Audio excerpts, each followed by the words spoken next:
हाँ जी, good evening है। एक बार फिर से आप सभी का वेलकम है भाई, आप सभी का अपने इस यूट्यूब चैनल रेगनार नर्सिंग एकेडमी चंडीगढ़ में।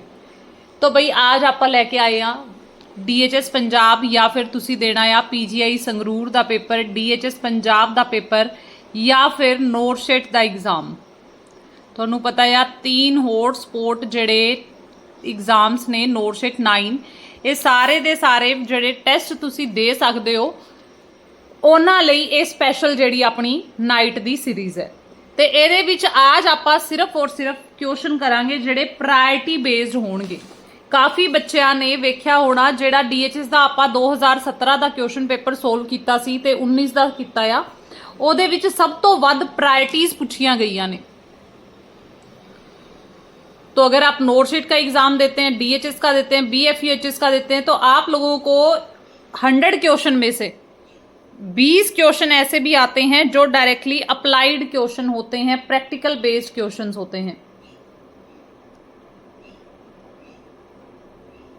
तो चलिएगा शुरू करते हैं अपनी इस वीडियो को। जो भी बच्चे ज्वाइन करना चाहते हैं कंप्लीट बैच को वो ज्वाइन कर सकते हैं। लास्ट टीट जो आपका नेक्स्ट जो आपका ऑफर है वो अवेलेबल रहेगा टीचर डे तक। सिर्फ टीचर डे तक आपको ऑफर मिल रहा है। ओनली 1499 के अंदर आप कंप्लीट बैच को बाय कर सकते हैं if you want to prepare for DHS PGI Sangrur and upcoming exams. तो चलो भाई पहला क्वेश्चन आ गया। एक क्लाइंट है जिसकी क्या हुई है 26 वीक गेस्टेशन है, क्लिनिक में आया है और BP जो है उसका देख लो भाई 150/86 है। She tell the nursing officer कि उसने 5 पाउंड जो वेट है लास्ट 2 हफ्ते के अंदर गेन कर लिया है। What is the priority nursing action? आप यहाँ पे कौन सा प्रायोरिटी नर्सिंग एक्शन प्रायोरिटी पे रखने वाले हो? कौन सा प्रायोरिटी नर्सिंग एक्शन है जो आप फॉलो करोगे?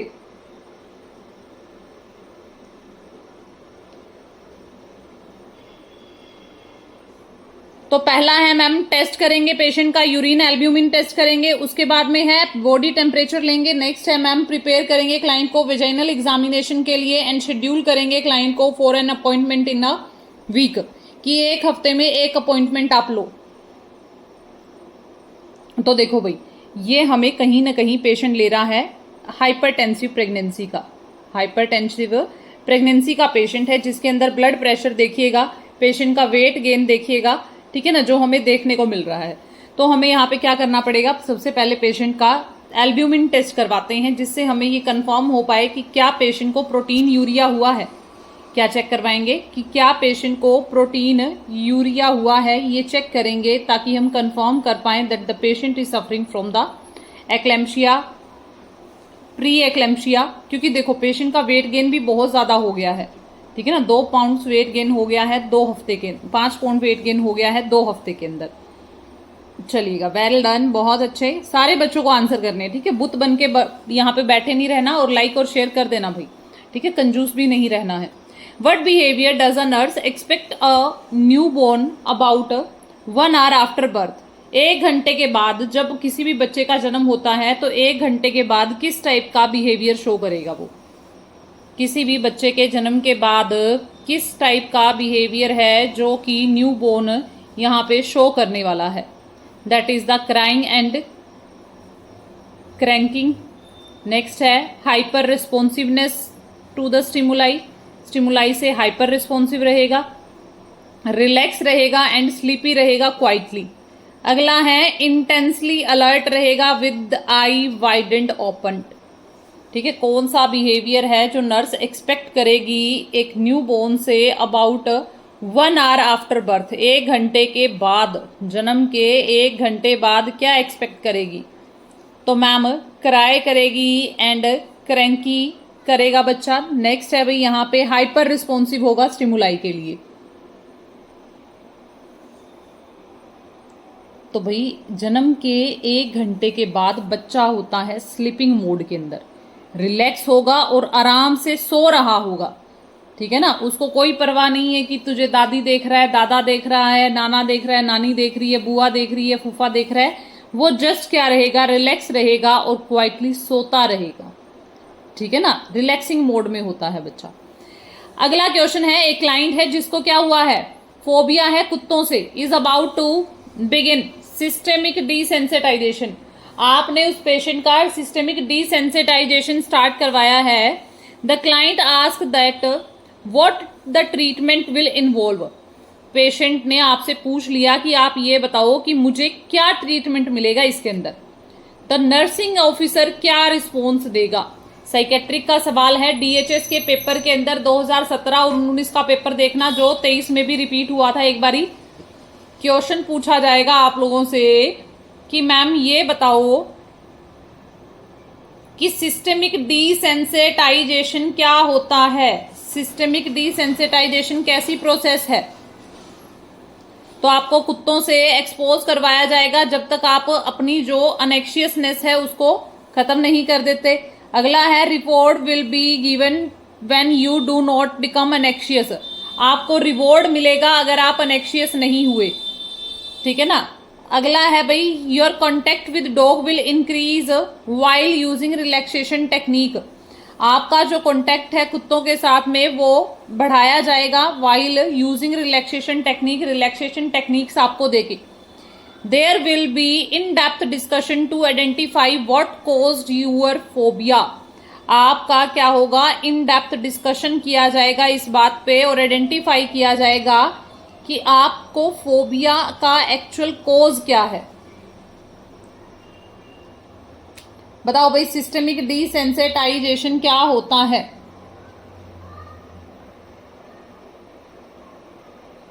तो मैम सिस्टेमिक डिसेंसिटाइजेशन में हम डायरेक्टली पेशेंट को क्या करेंगे, कांटेक्ट में लेके आएंगे कुत्तों के साथ में, और पेशेंट को साथ साथ में क्या करेंगे, उनके कांटेक्ट के साथ साथ में पेशेंट को रिलैक्स करवाएंगे। क्या करवाएंगे, रिलैक्स करवाएंगे। अगला है, एक नर्स है is providing dietary teaching for a client. एक नर्स क्या कर रही थी भाई, डाइटरी टीचिंग दे रही है क्लाइंट को जो रिसीव कर रहा है high protein diet, and while recovering from an acute episode of colitis. आप डाइटरी टीचिंग दे रहे हैं एक क्लाइंट को जो कि हाई प्रोटीन डाइट ले रहा था और वो रिकवर कर रहा है अभी किससे, एक्यूट कोलाइटिस के एपिसोड से। What should be the rational for this diet. आप जो डाइट प्लान कर रहे हो, पेशेंट को हाई प्रोटीन डाइट दे रहे हो, पेशेंट को कोलाइटिस की प्रॉब्लम हुई थी, तो ये बताना है कि आप ये हाई प्रोटीन डाइट क्यों दे रहे हो। What is the purpose of high protein diet. आप हाई प्रोटीन डाइट क्यों दे रहे हो, ताकि टिश्यू रिपेयरिंग हो पाए, ताकि पेरिस्टाल्टिक मूवमेंट स्लो रहे, ताकि अनीमिया को करेक्ट कर पाए। नेक्स्ट है भाई, इंप्रूव करने के लिए मसल टोन, ताकि क्या हो जाए, मसल टोन जो है वो इंप्रूव हो जाए।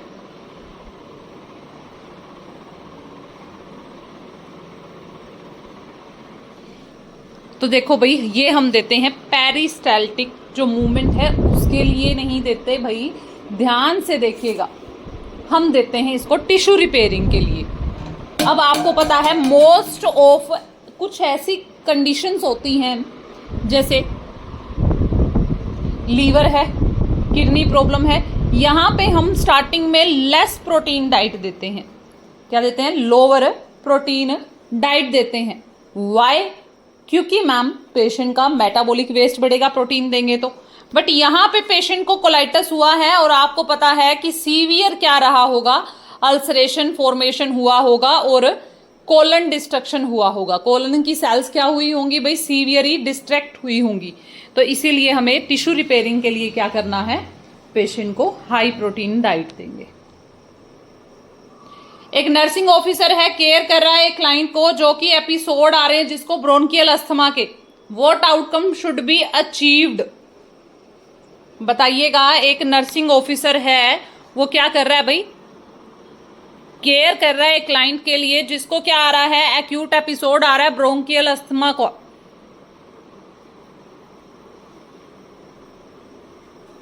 तो आप क्या आउटकम अचीव करेंगे। पहला है raising mucus secretion from the chest, mucus secretion को बढ़ाएंगे। नेक्स्ट है curing the patient condition permanently, कि पेशेंट की जो परमानेंट कंडीशन है उसको परमानेंटली रिजोल्व करेंगे। अगला है लिमिट कर देंगे pulmonary secretion by decreased fluid intake, कि पेशेंट का फ्लूइड इनटेक ही कम कर देंगे हम, जिससे पेशेंट को पल्मोनरी सिक्रेशन भी नहीं आएंगी। अगला है कन्विंस करेंगे पेशेंट को that the condition is emotionally based. Asthma का क्वेश्चन आया था पिछले पेपर में, कोज पूछा गया था आप लोगों से। अस्थमा का क्या पूछा गया था? कोज।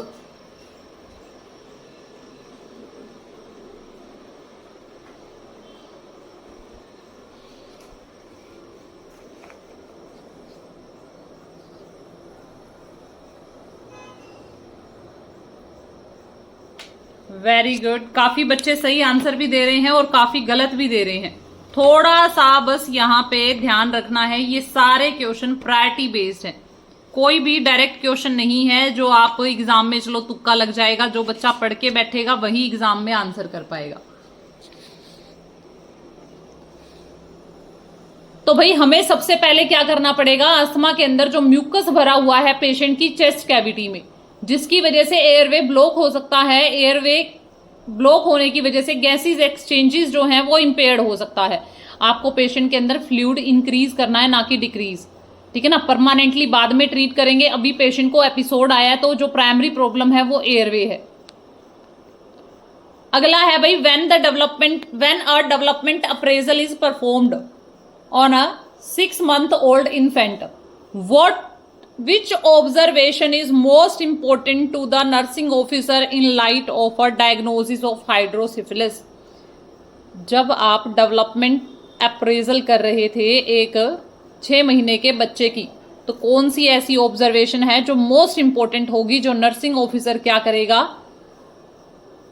हाइड्रोसिफिलिस की कंडीशन के लिए डायग्नोज करेगा? तो बच्चे के अंदर हेड लैग हो रहा है, बच्चे के अंदर पॉजिटिव विबिन्स की साइन देखने को मिल रहा है, बच्चा सिट नहीं कर पा रहा, 6 महीने का ही बच्चा है अभी, और बच्चे के अंदर ग्रैस्प रिफ्लेक्स जो है वो भी एब्सेंट है।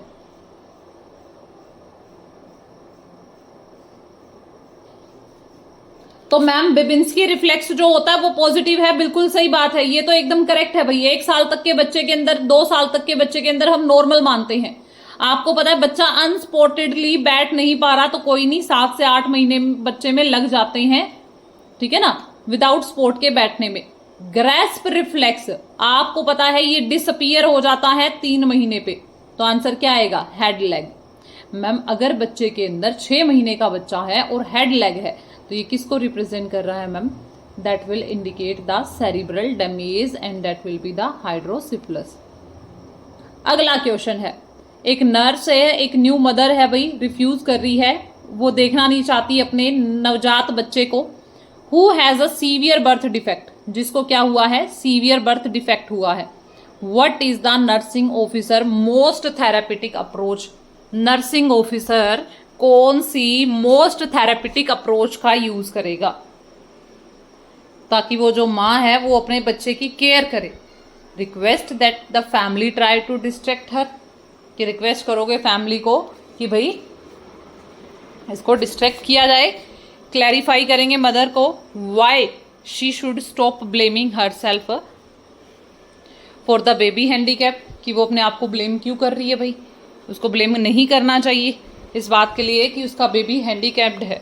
अगला है reinforce the explanation of the handicap. Handicap की जो डेफिनेशन है माँ को डिफाइन करेंगे। अगला है allow time for her to discuss her fear, कि माँ को टाइम देंगे भाई कि वो अपने बच्चे को क्या कर पाए, स्वीकार कर पाए, और अपने बच्चे को क्या कर पाए, एक्सेप्ट कर पाए। नेक्स्ट है भाई तब तक सुफिशिएंटली क्या करेंगे हम लोग, जब तक वो अपने स्ट्रेस से रिकवर नहीं हो जाती तब तक हम क्या करेंगे, वेट करेंगे।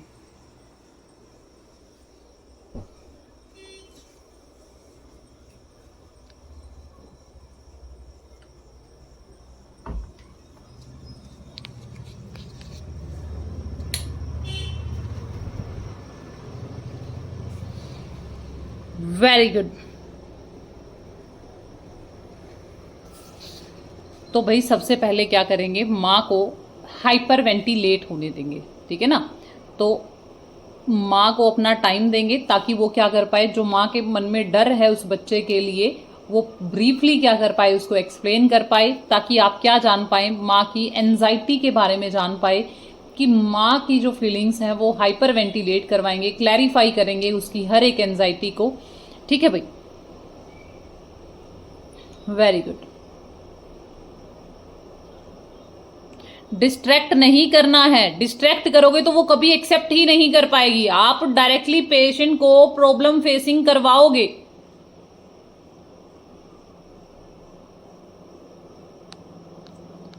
अगला है भाई, when teaching a class about the parenting, parenting के बारे में आप क्लास दे रहे हो। Nursing officer ask the participant that they what they do when their toddler have the temper tantrum.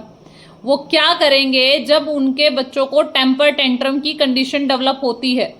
जब आप टीचिंग कर रहे थे क्लास में अबाउट द पेरेंटिंग, पेरेंटिंग के बारे में बता रहे थे, तो nursing officer ask the participant what they do when their toddler have a temper tantrum. जब आपका बच्चा जिद करता है तो आप क्या करेंगे। Which statement demonstrate one parent's understanding of origin of temper tantrum. तो ऐसी कौन सी स्टेटमेंट थी पेरेंट्स की जो ये बताएगी कि उन्होंने समझ लिया है प्रॉपरली टेम्पर टेंट्रम की मैनेजमेंट को। After temper tantrum I discipline my child by restricting a favourite food activity. हम उसको खाना नहीं देंगे, आइसोलेट कर देंगे और इग्नोर करेंगे बच्चे को। During temper tantrum partially give in to my child before the temper tantrum becomes excessive. ठीक है ना। अगला है, I try to prevent the temper tantrum by allowing my child to choose between two reasonable alternatives. कि मैं मेरे बच्चे के अंदर टेम्पर टेंट्रम आने ही नहीं दूंगी, मैं पहले ही क्या करूंगी भाई, प्रॉपर डिसीजन मेकिंग बनवाऊंगी अपने बच्चे की। तो बिल्कुल सही है भाई, आपको टेम्पर टेंट्रम आने से पहले बच्चे को ऐसी डिसीजन मेकिंग एक्टिविटीज सिखानी है जिससे बच्चा टेम्पर टेंट्रम से सफर ही ना करे। अगला है भाई, एक नर्सिंग असिस्टेंट है, इंटरप्ट कर रहा है performance of a ritual by a client with OCD. What is the most likely client reaction. आप एक नर्सिंग असिस्टेंट हो, आप इंटरप्ट कर रहे हो पेशेंट को रिचुअल परफॉर्म करने में, एक ओसीडी का मरीज है उसको, तो यहाँ पे क्लाइंट क्या रिएक्शन देगा। एंजाइटी, होस्टिलिटी, अग्रेशन या विड्रॉ करेगा।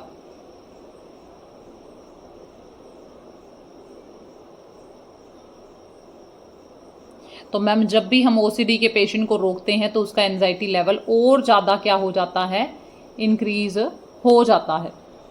क्या हो जाएगा, और ज़्यादा इंक्रीज हो जाएगा, तो पेशेंट एंजाइटी शो करेगा। ये है next question, when a nursing officer is working with a client with psychiatric problem, a primary goal is the establishment of therapeutic nursing officer client relationship. जब एक नर्सिंग ऑफिसर क्लाइंट के साथ में काम कर रहा था जिसको साइकेट्रिक प्रॉब्लम थी, तो हमारा जो प्राइमरी गोल था कि हम अच्छा नर्सिंग क्लाइंट रिलेशनशिप बना लें। तो ये रिलेशनशिप बनाने का मेन पर्पस क्या होता है, ताकि हम नॉन वर्बल कम्युनिकेशन बढ़ा पाएं, ताकि हम patient present an outlet for सुप्रेस्ड hostile feelings, जो पेशेंट की दबी हुई फीलिंग्स है उनको बाहर निकाल पाएं, ताकि असिस्ट कर पाएं क्लाइंट को कि patient more effective behaviour show करे। अगला है, provide the client with someone who can make decision, ताकि पेशेंट के लिए हम एज अ डिसीजन मेकर एक पर्सन ऐसा प्रोवाइड करवा दें जो उस पेशेंट के लिए क्या करे, डिसीजन मेकिंग करे। तो भाई बढ़िया रिलेशनशिप बनाने का फायदा ये होता है ताकि हम पेशेंट के बिहेवियर को असिस्ट कर पाए, वो आपको अपनी हर बात बता पाए जिससे भी उसको एंजाइटी हो रही है, ठीक है, स्ट्रेस हो रहा है, डिप्रेशन हो रहा है, ताकि आप पेशेंट की कंडीशन को जल्दी हील करवा पाएं और डिफरेंट उसको कोपिंग स्ट्रेटेजीज के बारे में बता पाएं।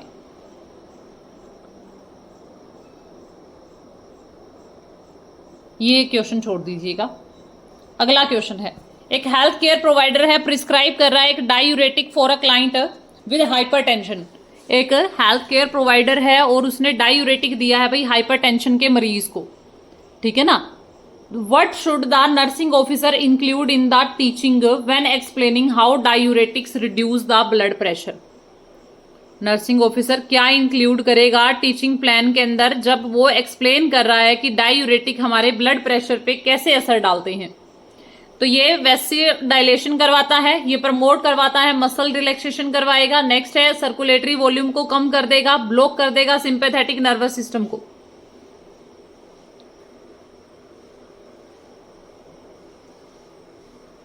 तो मैम डायूरेटिक्स जो क्या करते हैं, ज्यादा यूरिन प्रोड्यूस करते हैं, तो वो कैसे बीपी को कम करेंगे मैम, वो हमारा सर्कुलेटरी ब्लड वॉल्यूम कम कर देंगे, ठीक है ना। अगर हमने डायरेक्टली स्मूथ मसल को रिलैक्स कर दिया तो हमें वेसो डायलेटर दे, यहाँ पे हमें क्या देने चाहिए, फिर डायरेक्टली डायूरेटिक्स देने की क्या जरूरत है। मुझे पता था ज्यादातर बच्चे ए ही आंसर देंगे, तो भाई यहाँ पे आप डायरेक्टली वेसो डायलेटर दे दो। Why are you giving the diuretics, आप डायूरेटिक्स क्यों दे रहे हैं, आप डायरेक्टली वेसो डायलेटर्स दो ना। प्रोमोट स्मूथ मसल रिलैक्सेशन, कि स्मूथ मसल रिलैक्सेशन के लिए देते हैं हम ये, तो आप स्मूथ मसल रिलैक्सेंट दो। अगला है डायूरेटिक्स, तो डायूरेटिक्स से क्या हो जाता है, हमारा सर्कुलेटरी ब्लड वॉल्यूम क्या हो जाता है, रिड्यूस हो जाता है। That's why we are giving the diuretics. तो मैम वो कैसे काम करेगी, ये हमारी बॉडी के अंदर वाटर को रीएब्जॉर्ब नहीं करेंगे, ठीक है ना। सोडियम रीएब्जॉर्प्शन ब्लॉक कर देगी, वाटर रीएब्जॉर्प्शन नहीं होगा डायूरेटिक्स लेंगे तो, जिसकी वजह से आपका सर्कुलेटरी वॉल्यूम डिक्रीज हो जाएगा और पेशेंट का बीपी भी कम हो जाएगा, ठीक है भाई। तो ये थे आपके आज के हॉटस्पॉट वाले क्वेश्चन। आई होप आपको क्लास बहुत अच्छी लगी होगी, तो एक बार लाइक और शेयर जरूर कर लेना, और जिसको डेली का नोटिफिकेशन नहीं आता काइंडली सब्सक्राइब कर लेना वीडियोस के लिए और इम्पोर्टेंट नोटिफिकेशन के लिए, ताकि आपको हर एक अपडेट मिल जाए। ये है रेगनार नर्सिंग एकेडमी का contact number. If any candidate willing to join the complete batch they can join, call on this number. आपको टीचर्स डे तक ऑफर दिया जा रहा है, जिसमें 1499 फीस में आप कंप्लीट बैच को ज्वाइन कर सकते हैं कंप्लीट प्रिपरेशन के लिए। Thank you so much, have a good night.